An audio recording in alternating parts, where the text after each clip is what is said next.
Nature जान सकते हैं, शहाबुद्दीन का नेचर आप लोग कोई नहीं जानता है, उनके बारे में सब बातें, उनसे भी गलतियां हुई हैं, लेकिन उनकी अच्छाइयों पर जाइए। रावण में भी बहुत गलतियां थी, लेकिन क्यों कहता है कि रावण इतना विद्वान आज तक कोई धरती पर पैदा नहीं हुआ? क्यों? क्योंकि रावण में कुछ गुण भी था। उसी तरह शहाबुद्दीन में भी कुछ गुण था, कुछ अवगुण था। गुण के बारे में आप लोग बताया कि 90 के दशक में जब माले हम लोगों पर अत्याचार करता था, ब्राह्मण को, भूमिहार को, राजपूत को और अन्य जातियों को, पिछड़ी जातियों को, अन्य गरीब ग्रुपों को जब माले अपने गोलियों का निशाना बनाता था और हत्याएं आए दिन सिवान में होती थी, उस समय शहाबुद्दीन का जन्म हुआ। तब माले का वहाँ ग्राफ कम हुआ, तब आप सब लोग सुरक्षित हैं वहाँ।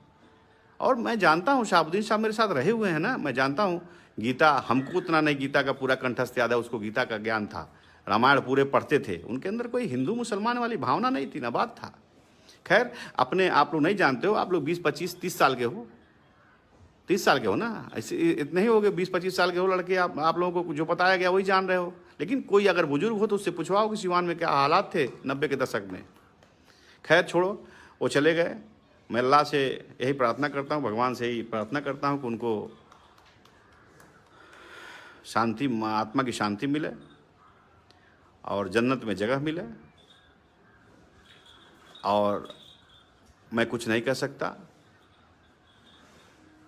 चूँकि मैं सबको, कुछ लोगों ने अभी लिखा कि चंदा बाबू, हम चंदा बाबू के बच्चों के लिए भी सिंपैथी रखते हैं, चंदा बाबू के लिए भी सिंपैथी रखते हैं, उनको भी भगवान जन्नत में जगह दे, स्वर्ग में जगह दे।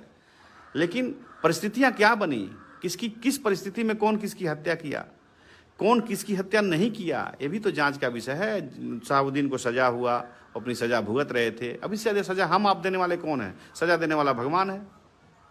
जेल गए, जेल में भी उनके साथ साजिश हुई, ये भी मैं बता रहा हूँ। शहाबुद्दीन ऐसे मरने वाला इंसान नहीं था कि कोई करुणा से उसको मार सकता था, उसके साथ साजिश हुई है। शहाबुद्दीन के हत्या की भी जांच होनी चाहिए, मैं जानता हूँ। चूँकि वो बहुत बोल्ड आदमी था, वो डेली एक्सरसाइज, योगा, प्राणायाम करने वाला व्यक्ति था। वो इतनी जल्दी हार मानने वाला नहीं था। लेकिन खैर, मौत का एक बहाना है, किसी रूप में उसको आना है। जब बिहार के चीफ सेक्रेटरी इसी बीमारी से न मर गए। 90 के दशक को आप लोग, कोई अगर रिश्तेदार हो, आपका परिचित हो सिवान का, तो उससे पूछिएगा कि 90 के दशक में जो आदमी 2-2 बार विधायक और 4-4 बार सांसद रहा हो, ऐसा नहीं होगा। आप सरकार को, उस समय की परिस्थितियों को, आप सरकार को दोषी ठहरा सकते हैं। आप उस समय किसकी सरकार थी, उसके ऊपर उसको दोषारोपण कर सकते हैं, लेकिन आप शहाबुद्दीन को दोषारोपण नहीं करते। शहाबुद्दीन का उदय हुआ माले से लड़ाई लड़ करके शहाबुद्दीन पैदा हुए। वो इंजीनियरिंग का छात्र, वो PhD किया। मैं जानता हूँ शहाबुद्दीन को गीता का ज्ञान था, पूरी रामायण स्वयं जानते थे।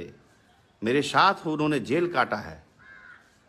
मैं पूरी रामायण मैं उनको, शहाबुद्दीन को पढ़ते देखा हूँ। पूरे गीता का एक एक लैंग्वेज, एक एक शब्द उनको कंठस्थ याद था उस व्यक्ति का। क्या आप लोग जानते हैं शहाबुद्दीन के विषय में? सब लोग शहाबुद्दीन को गाली ही सिर्फ दे रहे थे। कल मैं देख रहा था फेसबुक पे, मुझे शर्म आ रही थी, ये भी शर्म आ रही थी कि किस संस्कार में आप लोगों का जन्म हुआ है। ठीक है, आप लोग मुझे फेसबुक पे हैं, आप लोग कुछ भी बोल सकते हो, लेकिन ऐसा नहीं। हम लोग का हिंदू संस्कृति, सभ्यता और सनातन धर्म हम लोगों को नहीं सिखाता कि किसी के मैयत पे आप लोग खुशियां मनाइए। सबकी मैयत पे मातम मनाना चाहिए, क्योंकि जब शरीर आदमी त्यागता है तो भगवान हो जाता है। इसलिए आप लोगों से मैं निवेदन करता हूं कि किसी मैयत विषय में, सब लोग शहाबुद्दीन को गाली ही सिर्फ दे रहे थे। कल मैं देख रहा था फेसबुक पे, मुझे शर्म आ रही थी, ये भी शर्म आ रही थी कि किस संस्कार में आप लोगों का जन्म हुआ है। ठीक है, आप लोग मुझे फेसबुक पे हैं, आप लोग कुछ भी बोल सकते हो, लेकिन ऐसा नहीं। हम लोग का हिंदू संस्कृति, सभ्यता और सनातन धर्म हम लोगों को नहीं सिखाता कि किसी के मैयत पे आप लोग खुशियां मनाइए। सबकी मैयत पे मातम मनाना चाहिए, क्योंकि जब शरीर आदमी त्यागता है तो भगवान हो जाता है। इसलिए आप लोगों से मैं निवेदन करता हूं कि किसी मैयत, हाँ, जो व्यक्ति मुस्लिम समाज का लोग उस पत्रकार के मृत्यु पर भी अगर हंसे हैं तो भी गलत किए हैं, उनको भी ऐसा नहीं करना चाहिए। इस्लाम भी ऐसा नहीं सिखाता है। इसलिए दोस्तों, इस कोरोना महामारी में हम सबको मिल के लड़ना है और सबको घर में रहना है।